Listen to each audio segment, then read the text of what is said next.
Hey everyone, this is Mr. T checking in. I hope all of you are doing well and staying safe and finding different ways to keep yourself busy and do new things or find things interesting during this time. Um, I found out a new way I could kind of edit my videos and add and cut different pieces here and there, so you might be seeing a little bit more of me. I'm gonna try to find more interesting ways to update my videos, so expect a lot of riddles or different things coming up. Okay, just wanted to say hi. Alright, today we're going to do part 2.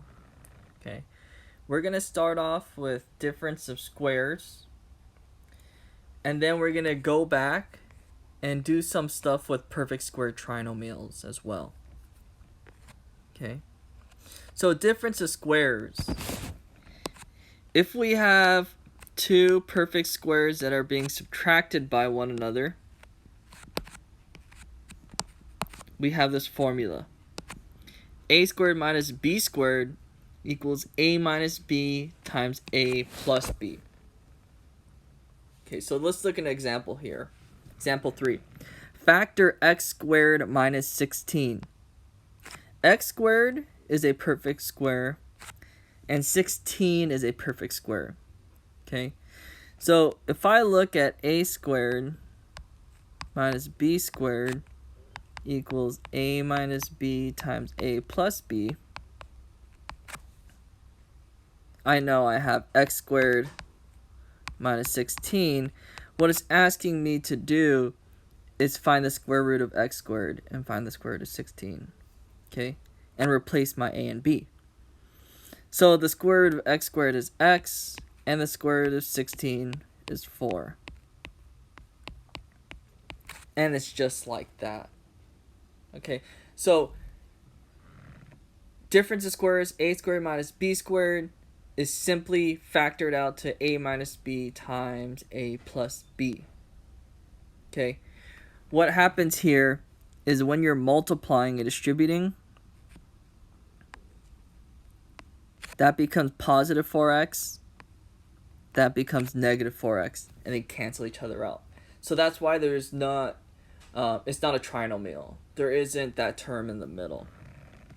Okay, so go ahead, try these 5 questions. Okay, just follow the rule. Okay, follow the rule.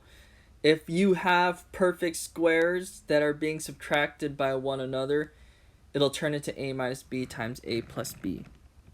Okay, so go ahead, pause the video. I'll be back in 10 seconds.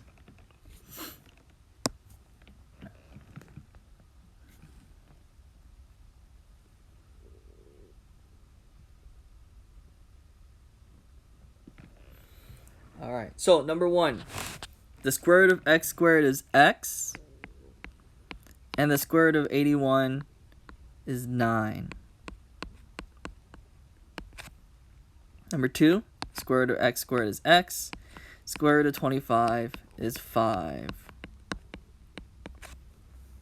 Number 3, square root of 49x squared, the square root of 49 is 7, the square root of x squared is x, the square root of 64 is 8. Number 4, the square root of 4x squared is 2x, and the square root of 1 is just 1. And number 5, the square root of 100x squared is 10x, and the square root of 121 is 11. Okay, now I'm going to scroll up here. Right here is an example of one that would not work. You cannot factor it using this rule. Why? Because of the plus sign. Okay. Now, let's look here. 2 examples. Example 4 and example 5. These require you to take one extra step before applying any rules. Okay. So here, 10x squared minus 40. Can we take the square root of 10 or 40 and get something out nice? Are these perfect squares? No. But we can factor something out. What we can factor out here is 10. So we factor this out. Now, can we take the square root of x squared and the square root of 4? Yes. Okay. What those become, what this right here becomes, is x minus 2, x plus 2. We get to remember we factored out that 10 in front. Okay. So, example 5, we're going to use the perfect square trinomial.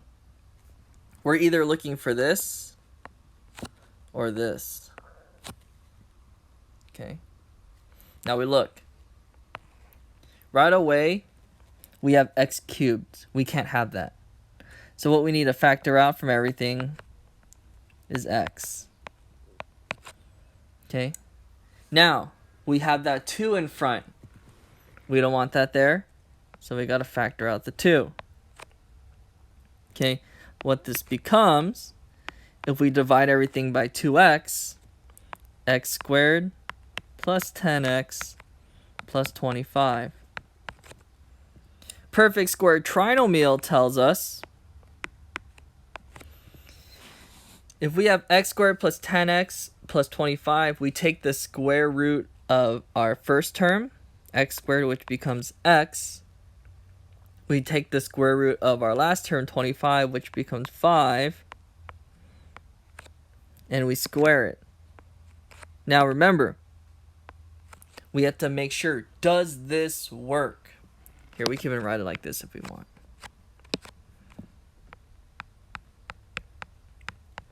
Does this work? The middle 10x is 2 times a times b. X is our a, 5 is our b.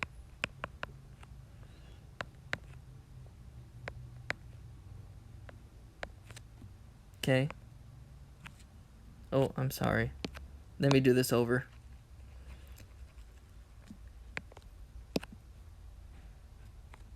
The middle, 10x, should equal, oh, I did it again, 10x should equal 2 times a times b. Okay. 2 times 5 is 10. Okay, so this works.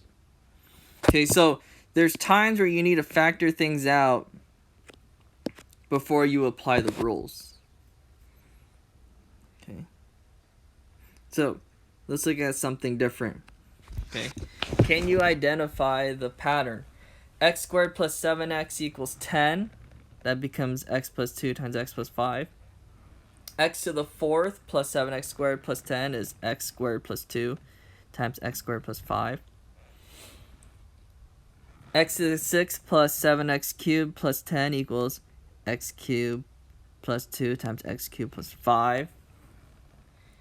And x to the 8th plus 7x to the 4th plus 10 equals x to the 4th plus 2 times x to the 4th plus 5. Okay.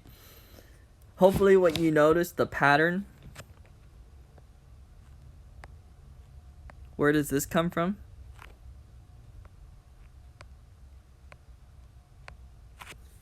The middle term, okay? So your a, remember this is like a, this is the first part, okay?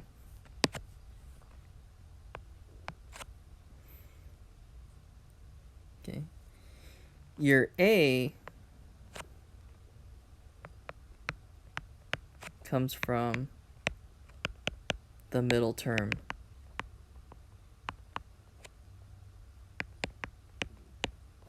which is all these right here. These are your middle terms.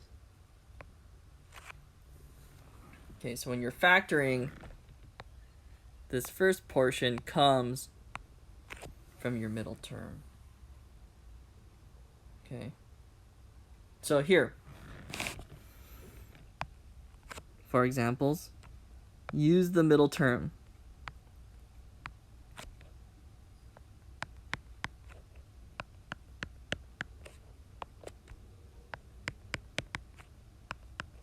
When factoring.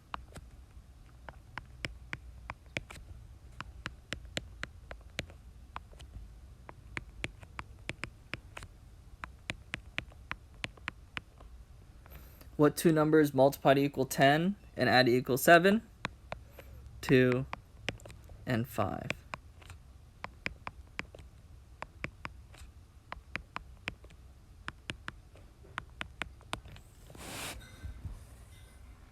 Okay. So, more of what I want you to try is right here. 1 through 6. 1, 2, 3, 4, 5, and 6. Some you need to factor out before you apply any rules, some you don't. Okay, go ahead and try these.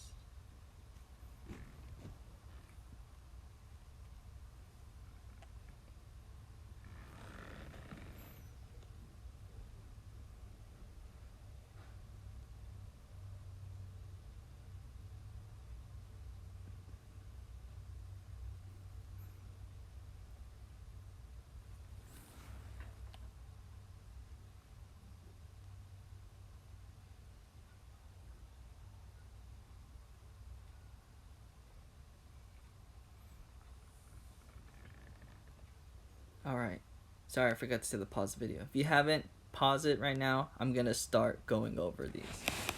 Okay, so number 1. This looks like a perfect squared trinomial, except it's not squared. It's to the 4th power. Okay, so then we look at these examples right here. The full funsies examples. Okay, and you look at the middle term. Our middle term here is going to be x squared.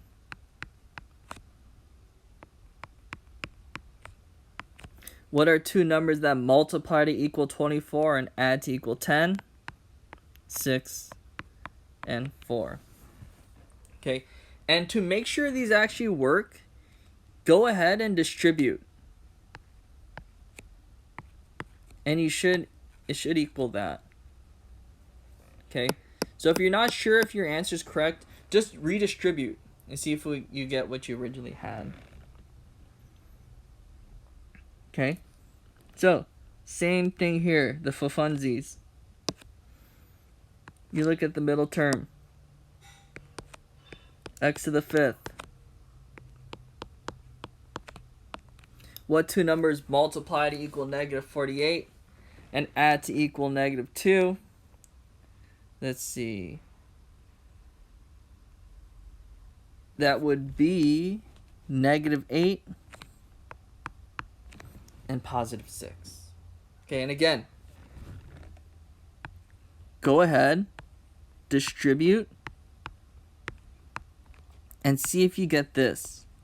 Okay, that's how you check to make sure your answer works. If you don't get what you originally started off with, something went wrong. Okay. Number 3. Right away, first thing we need to do is factor. Okay, we don't want this x squared over here. And we don't want that 4 in front. So we're going to factor out 4x squared. Okay, and we get this. X squared plus 5x squared plus 6. Okay. Oh, I made a mistake. It's x to the 1st. Okay. Now,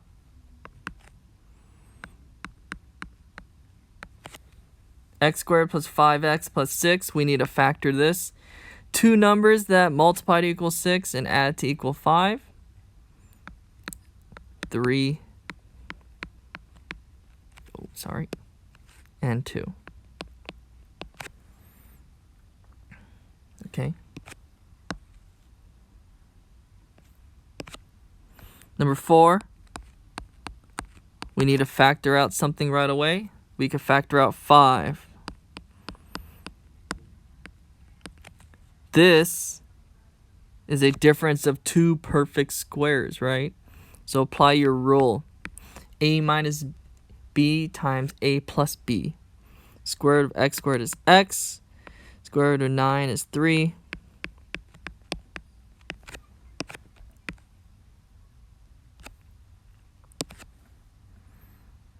Okay. Here, x to the 4th, x squared. Look at the Fofunsi's example. Okay. We use the middle exponent. Two numbers that add up to equal 100. Sorry. Two numbers that multiply to equal 100 but add to equal negative 29. That's negative 25. And negative 4. And then lastly, number 6, difference of perfect squares. Take the square root of x to the 4th and the square root of 1, and that's your answer. Okay, hopefully that helps. Again, email me, ask me questions on Google Classroom. I'm here to answer anything. Today's stuff is gonna be quick, not too much. I'll repost this. You're gonna have P7 classwork and P7 warm-up to work on for today.